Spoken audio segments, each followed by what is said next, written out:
நித்யானந்தம், திமுக பொது எதிரின்னு சொல்லி கூட்டணியை சேர்ந்திருக்கிறோம்னு சொல்றாங்க. பாஜகவுக்கு எதிரான மனநிலை இன்னும் இருக்கிற போது அது கூட்டணியையும் சேர்ந்து தானே பாதிக்கும் அப்படின்னு திருமிகு லட்சுமி கேட்டாங்க. அவங்களோட சொந்த கருத்து. பாஜகவுக்கு எதிரான மனநிலையா இல்லையான்னு கடந்த தேர்தலில் அண்ணாமலை அவர்கள் தலைவராக இருந்து நிரூபிச்சு காமிச்சார். ஆமா, அப்ப அதிமுகவையும் சேர்த்தே விமர்சனம் பண்ணாரு. அதனால அவ்வளவு சதவீதம் வந்தாருங்க. ரவிக்கை கட்டிய முசோலினி, சேலை கட்டிய ஹிட்லரு, கூடா நட்பு கேடாய் முடியும், இதெல்லாம் விமர்சனம் தானேங்க. அந்த அளவுக்கு விமர்சனம் அனுபவம் உள்ள எந்த அரசியல்வாதியும் சொன்னது கிடையாது. இவர் என்ன சொன்னாரு, எடப்பாடி மைனாரிட்டிகள் ஓட்டு பாஜகவுடன் இருந்தால் எனக்கு கிடைக்கவில்லை என்ற ஒரு ஆதங்கத்தை வெளிப்படுத்தி தான் வெளியேறினார். அப்போ மைனாரிட்டி ஓட்டு கிடைக்காதுன்னு வெளியேறி பிறகு மைனாரிட்டி ஓட்டு கிடைத்ததா என்றால் இல்லை. அந்த அனுபவத்தின் பேரில் அந்த மைனாரிட்டி ஓட்டை மட்டுமே நம்பி இருக்க முடியாது. அதனால் நாம் ஒரு கணக்கு தவறுகள் இருக்கலாம். நாம் ஏன் இஸ்லாமியர்களுடைய நம்பிக்கையை பெற முடியாது என்ற நம்பிக்கை ஏற்பட்டிருக்கலாம்.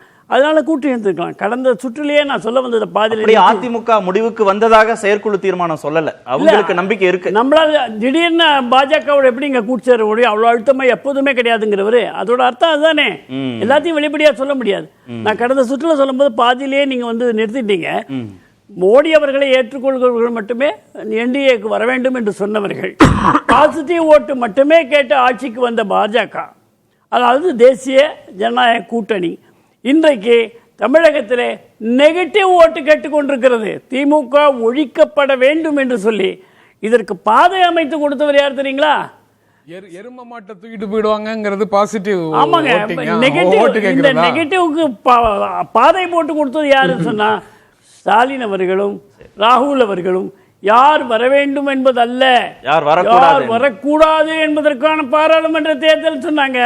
இப்ப நாம என்ன சொல்றோம், யார் வர வேண்டும் என்பதல்ல, யார் வரக்கூடாது என்பதை தான் மக்களிடத்தில். யார் வரக்கூடாதுங்கிறதுக்கும் முதலமைச்சர் சொல்லியிருக்காரு சட்டப்பேரவையிலேயே. பொல்லாத ஆட்சிக்கு பொள்ளாச்சியே சாட்சி, சாமானியர்களுக்கு எதிரான ஆட்சிக்கு சாத்தாங்குளமே சாட்சி, துயர் மிகுந்த ஆட்சிக்கு தூத்துக்குடியே சாட்சி அப்படின்னு சொல்லியிருக்காரு. அதனால யார் வரக்கூடாதுங்கிறது சாட்சி.